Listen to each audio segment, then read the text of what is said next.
In every argument, I brought emotion, he brought logic. I tried to be understood. He tried to be right. I kept explaining until my voice felt small. Then one day I went quiet. He noticed, but too late. Even his best friend pulled me aside and said, "He never deserved the way you loved him." That was the last conversation I ever had in that house. Before we begin, please like, subscribe, and tell us where you're watching from. Let's all be internet friends. I just wanted him to hear me. That's all it ever was. Not win, not lecture, just be heard. Felt. But Nathan wanted bullet points. I stood in the kitchen that night trying to explain why his joke in front of his friends landed wrong, how it chipped at something I was already patching.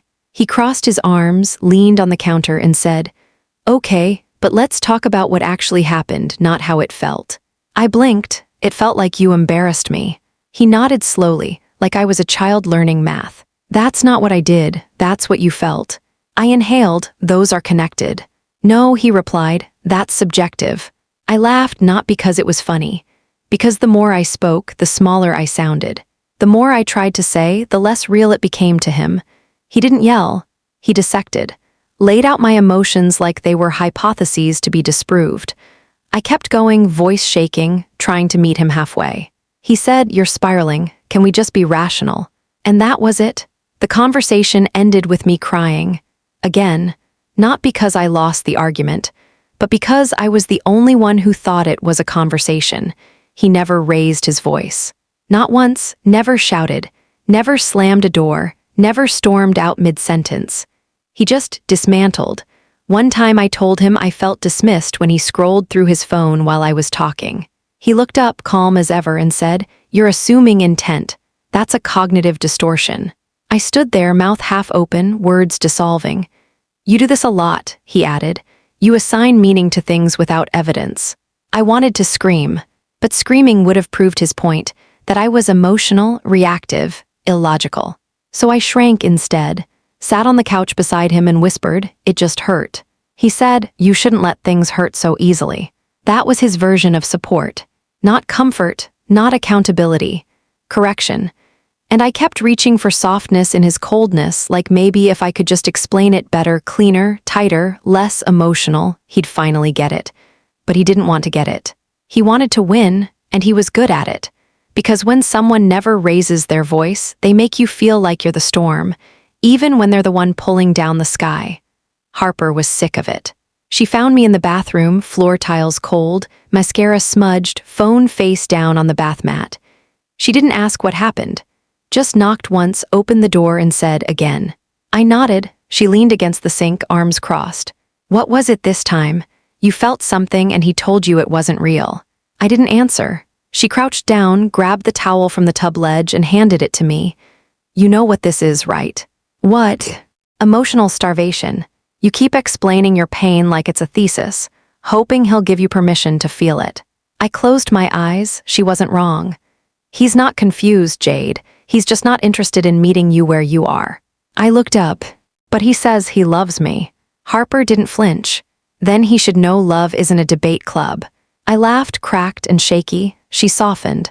"You don't need a man who agrees with every feeling. But you need one who doesn't make you defend them like evidence in court." I wiped my face. Harper stood up. "You don't have to prove you're worth listening to. You just need to stop begging to be heard."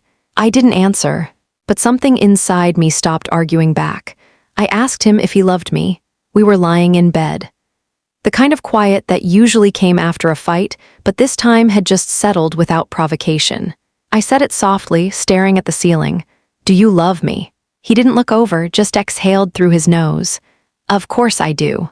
I waited, then he added, "You're logical in most areas, you're grounded, thoughtful." My chest tightened. "That's not what I asked," I said. He glanced at me like I was being difficult. "You're dependable, you don't overreact like most people, you think things through." Still not an answer, still not love, just a resume.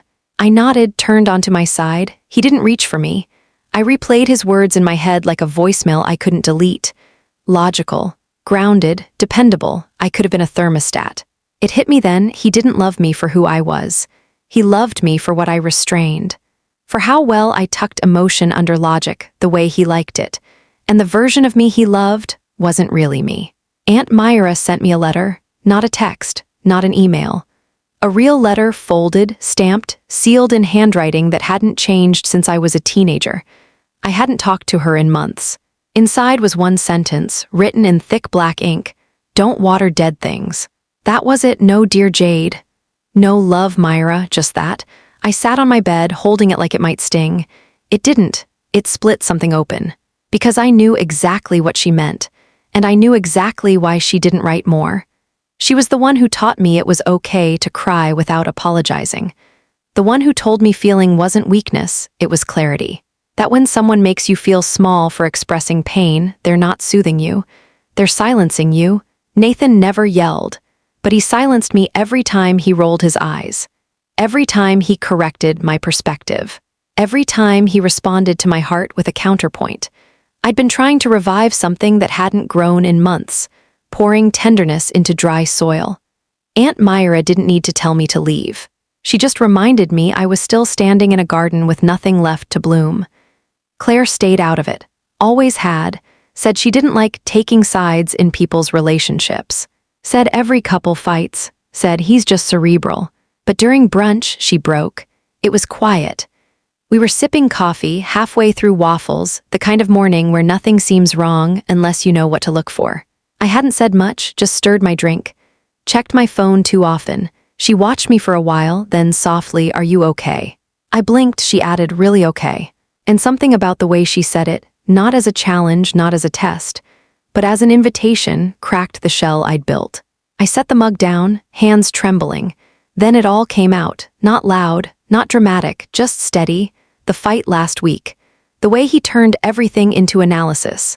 The time I said I felt ignored and he handed me a definition of emotional projection. The way I started whispering just to avoid confrontation. Claire didn't interrupt. When I finished, she said, "That's not love, that's war disguised as discussion." I swallowed hard. She reached across the table. "You've always been the softest one in every room. He doesn't get to make that feel like a flaw." And just like that, she wasn't neutral anymore. She was on my side. Nathan said I was too intense. It wasn't during a fight. Just a normal conversation, or what passed for one with us. I'd asked him how he was feeling about work. His face tightened. "Why do you always dig like that?" I froze, I was just asking. He shrugged, "It's a little much sometimes. You don't have to feel everything so deeply." I nodded, and from that day on, I started editing. Shorter sentences. Less eye contact. I'd smile instead of speak. I stopped bringing up memories if he didn't mention them first. Stopped suggesting we talk through the awkward silences. I laughed when he made sarcastic comments, even when they stung. Said "you're right," even when he wasn't. I learned to whisper in rooms where I used to be able to breathe. Because every time I brought a feeling to the table, he dissected it like a frog in a lab, pulled it apart until it didn't look like mine anymore. And when I resisted, he'd call me dramatic, so I stopped resisting, stopped reaching, stopped being, and every time he looked at me, I wondered if he even noticed how much quieter I'd become, or if that was the version he loved best. We fought about the dishes, or at least that's what it looked like. He left a pile in the sink again. I asked if he could rinse them before work. He said, "I'll get to it." 12 hours passed. Nothing changed. When I brought it up, he didn't apologize. He said, "Why are you making this emotional?" I blinked. "I'm not. I'm just asking you to respect the space we share." He crossed his arms. "You always escalate simple things." I took a breath. "Because it's not about the dishes, Nathan." He rolled his eyes. "Here we go. It's about feeling like I'm the only one who notices when something needs to be done. Like I'm managing the invisible load of everything, not just in the kitchen, but everywhere." He didn't look at me. "You're being emotional again," he said flatly. That word emotional hit like a slap. He said it like it was a flaw, like it disqualified my point, like it made me unreliable. I didn't scream, didn't storm out. Just stood there, surrounded by soap and silence, realizing this wasn't about chores. It was about how easy it was for him to ignore what mattered to me, as long as he could win the argument about what didn't. I apologized. Again. Even though I was right. Even though he left the dishes. Even though I hadn't raised my voice or lost my temper or done anything besides ask to be met halfway. I still apologized. Sent him a long message after he left that morning, one of those overthought, overwritten ones. Started with, "I'm sorry if I came off too strong." Ended with, "I just want us to understand each other better." 3 paragraphs of softness, of explanations, of reminders that I wasn't angry, just tired. His reply came an hour later. "Thanks for understanding." That was it, no accountability, no reflection, just a tidy acknowledgement that I'd backed down again. I stared at the screen, then at myself in the mirror. And I started to realize he never thanked me for being honest. He only ever thanked me for being quiet. I told Harper I was tired. We were on the balcony, her cigarette burning low, mine unlit, just something to hold. She looked over. Of fighting. I shook my head, of explaining. She didn't say anything for a minute, just flicked ash over the railing. Then so stop. I blinked, stop what? Stop running after a man who only turns to listen once you're out of breath. I laughed once, weak. She turned toward me. "You've been arguing like love's a courtroom. What if you just didn't?" Didn't what? Didn't defend yourself, didn't reach, didn't chase after understanding like it's the prize. "I don't want to punish him." Harper nodded. "It's not punishment, it's preservation. Let him meet the silence he's been handing you." I stared at the city lights, cars passing. Somewhere in that noise was the version of me I kept silencing to keep him calm. Harper stood up. "You don't need to scream to be heard, but you don't need to whisper to be safe either." And then she went inside, left me there with the quiet and the weight of how much I'd been carrying just to keep a conversation going by myself. He finally noticed the silence. Called twice. The first call came just after dinner. I let it ring. No voicemail. The second came before bed. He left one that time. "Hey, just wondering what's going on. Haven't heard from you. Hope everything's okay." His voice wasn't angry, wasn't even worried, just confused, because silence was supposed to be his. The tool he used when he didn't want to engage, the weapon disguised as distance. The quiet that said, "You'll come back. You always do, but I didn't, not this time." I wasn't playing the game, wasn't withdrawing to provoke him, wasn't waiting for a reaction. I was resting, reclaiming. He sent a follow-up text the next morning. "Is this really about the dishes?" I didn't answer, because it never was.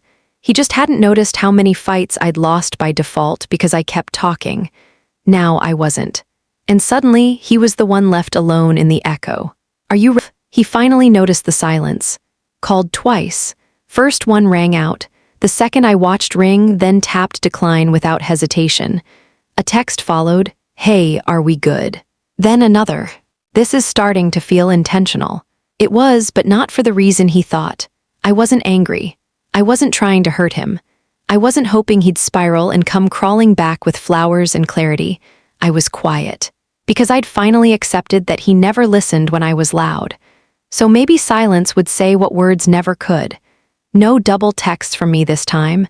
No carefully chosen language. No curated peace offering. Just stillness. The kind you sit in when you're no longer afraid of being misunderstood. He followed up with, "I feel like I'm talking to a wall." I didn't respond, because for years that's exactly what I'd felt like, and the irony wasn't lost on me. He used to call it emotional manipulation when I went quiet for an hour. Now that the silence stretched longer, he finally started listening. But by then, I was no longer waiting to be heard. He showed up at my door. Didn't text first, didn't ask, just knocked 3 times, light but certain. The kind of knock that hopes for forgiveness before even offering an apology. I opened it. Nathan stood there with his hands in his pockets, like he was trying not to look like he was begging, like he still wanted the upper hand, even as he trembled. "I thought we were stronger than this," he said. I didn't move. He tried again. "You're really not gonna talk to me." I leaned against the frame. "You mean like how I used to talk? Long paragraphs, pauses filled with care? You called that intensity." He swallowed hard. "I didn't mean. You meant it enough to make me shrink." He stared at me. "Every conversation with you felt like a defense trial," I said. "You weren't listening, you were looking for contradictions." I didn't know it felt like that. I nodded. "Exactly." He shifted. "I'm not trying to fight." "You never were," I said. "You were trying to win." He looked like he wanted to say something else. I didn't stop him, but he didn't speak. He just stood there for once, empty-handed. No retorts, No facts, just the weight of my silence hanging in the space between us. I stepped back, not to invite him in, but to close the door. Gently, I told him I was done explaining. We were sitting in his car, parked outside my apartment. Engine off. Windows cracked. That strange stillness that only happens after something breaks but hasn't fully fallen. He said, "Can we just talk?" I looked straight ahead. About what? About us. I turned to face him. Nathan, I spent the last 2 years talking, explaining, translating how I felt into something you could respect because it sounded more like you. He opened his mouth. I raised a hand. Don't just listen. He closed it. You didn't want to understand me, I said. You wanted to be right. You wanted to win logic points while I sat there bleeding from my mouth trying to make you feel something. His jaw tightened, but he said nothing. For once, I added, let that sit. He didn't interrupt, didn't rationalize. He just sat there, quiet. And in that moment, I realized how rare that was for him to listen without editing what I said in real time. But it was too late, because I wasn't looking for repair. I was delivering the final line of a monologue I should have stopped performing months ago. Harper was waiting with wine and warnings. She opened the door before I knocked, held up the bottle like a trophy. You didn't cave, we celebrate. I stepped inside, dropped my bag, kicked off my shoes. She poured 2 glasses and didn't ask how it went. She knew. We sat on the couch, legs crossed, knees touching. She handed me a glass. So, he listened. She snorted, now that you're done talking. I nodded, it felt final. She sipped, let it be. I stared into the glass. What if he really meant it this time? She didn't flinch, tears aren't change. Effort is. I stayed quiet, she leaned in. You remember what it took to build this quiet, right? How much noise you had to fight through just to get here.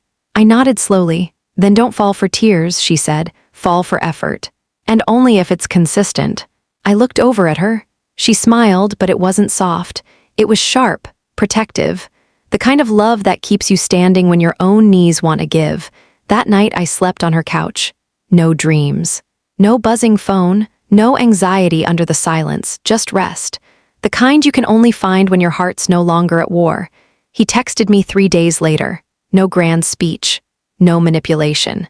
Just a quiet message that looked like it took him longer to write than it should have. You were right. I bulldozed your feelings and called it logic. I'm sorry I made you feel small. No defense. No, I didn't mean to. No, you took it the wrong way. Just ownership. I stared at the screen for a long time. Let the words settle into the part of me that used to crave validation and now craved only clarity. He wasn't asking to fix anything. He was just saying it. Finally, and that meant something. Not enough to undo the nights I cried into my pillow, wondering if I was too much. Not enough to erase the times I doubted my own voice just because his was steady and mine shook. But enough to prove he'd finally heard me without needing me to raise the volume. I didn't respond. Not because I wanted to hurt him, but because, for the first time, I didn't need to explain why I didn't want to go back. Some things deserve acknowledgement, but not access. Leo called me too. I almost didn't pick up, saw his name, and expected loyalty disguised as concern, but something in me said just answer. Hey, he said. I heard he reached out. I waited. Leo took a breath. He's not pretending anymore. I said nothing. He's messed up, he continued. Like really messed up, not just sad, unraveling. I'm not coming to fix that. I know, he said. I wouldn't ask you to. I leaned against the wall. Why are you calling then? He paused. Because I watched you try, and I watched him treat your heart like a logic puzzle. And now I'm watching him realize he broke something he doesn't know how to rebuild. Still, I said nothing. Then Leo added, he doesn't want to win anymore. He just wants to fix what he broke. That sat heavy, because I knew the version of Nathan Leo was describing. The one that used to see apology as defeat. The one who'd rather argue for hours than say he'd been unkind. If that version was cracking, maybe something real could come from it. But this time, I wasn't running toward broken. I was standing still, waiting to see who would walk differently. He asked if we could talk, not fix, just talk. I agreed, no expectations. No timeline, just coffee in a place with no history, neutral ground, quiet corner, 2 chairs that didn't remember our fights. He was already there when I walked in. No flowers, no rehearsed charm, just a man who looked tired in a way that wasn't about sleep. He stood, then sat again, fidgeted with his sleeve. "I don't have a speech," he said. "Good," I replied. I used to think emotions were obstacles. I didn't answer. He nodded to himself. "You tried so hard to translate yourself into something I'd respect, and I rewarded you with indifference." Still, I said nothing. "I'm sorry," he added, "not just for the way I treated you, but for making you question the value of what you brought." He didn't try to touch my hand, didn't ask if I missed him, just sat in the discomfort. And for once, he didn't interrupt it, didn't correct my silence, didn't flinch when I said, "I still don't know if I trust you." "I wouldn't either," he replied, "but I'd like to show you who I am without the armor." For the first time in years, I saw him, without the shield of logic, without the need to win. Just a man trying. I told him there's no reset button. We were walking along the edge of the park, coffee cups cooling in our hands. It felt like spring was thinking about arriving, but hadn't quite committed. He asked, "Do you think we'll ever be like before?" I stopped walking. "Nathan," I said, "before wasn't real." He turned toward me, confused. I kept going. "What we had wasn't trust, it was choreography." I spoke, you countered. I bent, you stood still. He didn't argue. I looked him straight in the eye. "There's no going back, no clean slate. If this is anything, it starts with you relearning me." He nodded, "Okay. I'm not asking for flowers. I'm asking for effort. I'm asking for reflection without defense, for accountability that doesn't need an audience." He swallowed. "I can do that." "I'm not promising anything," I said. "Not a relationship, not a timeline. I'm not interested in declarations. I know. If you want to be in my life, show up. Consistently, respectfully, patiently, with no expectation that I'll make it easy." He nodded again, slower this time. "I don't want to fix," I said. "I want a foundation." And he didn't reach for my hand. He didn't plead. He just said, "I'll build it if you'll let me." He showed up, consistently. Not with grand gestures, not with speeches, just presence. He started therapy. I didn't ask. He told me after the third session, not the first. He said he wanted to understand how he learned to treat emotions like liabilities. He texted, but not to check in on us. He'd send things like, "Heard this song. Thought of your writing," or "This reminded me of that time you cried during a movie and I pretended not to notice. I notice now." He didn't ask for coffee, didn't ask for time, he just left space. Harper noticed first. He hasn't knocked, hasn't hovered. I shook my head. He's giving room without retreating. That mattered, because Nathan used to think space was silence. Now he was learning that space could be an offering. He sent one message that stuck with me. "I'm not waiting for you to forgive me. I'm just learning how to deserve it if you ever do." I didn't respond, but I read it twice. Because this time there were no bullet points, no logic, just effort, quiet, steady, unrushed. And it made me wonder, maybe people don't change overnight, but they do show you when they want to become something better than what they were. I let him back in not because he asked, but because he earned it. No speeches, no countdown. Just a Sunday evening where I stood in front of his apartment door, heart steady, not racing, a tote bag on my shoulder, a small box in my hand. He opened the door like he'd been hoping but not expecting. No smile. Just quiet. I stepped inside, took off my shoes, set the box on the table. Inside was a note, not a letter, just one word, "Okay." He looked at it, then at me. Then nodded, like he understood it meant everything and nothing at the same time. He didn't reach for me, didn't ask what came next, just pulled out a chair, sat down, waited. And for the first time in all the years I'd known him, I watched him listen before anything had even been said. There was no celebration, no dramatic music, no embrace, just presence, real, earned, patient. I sat down across from him, exhaled, and the silence between us didn't ache this time, it breathed. Thank you for watching. Please do not forget to like, comment, share, and subscribe. I love you all.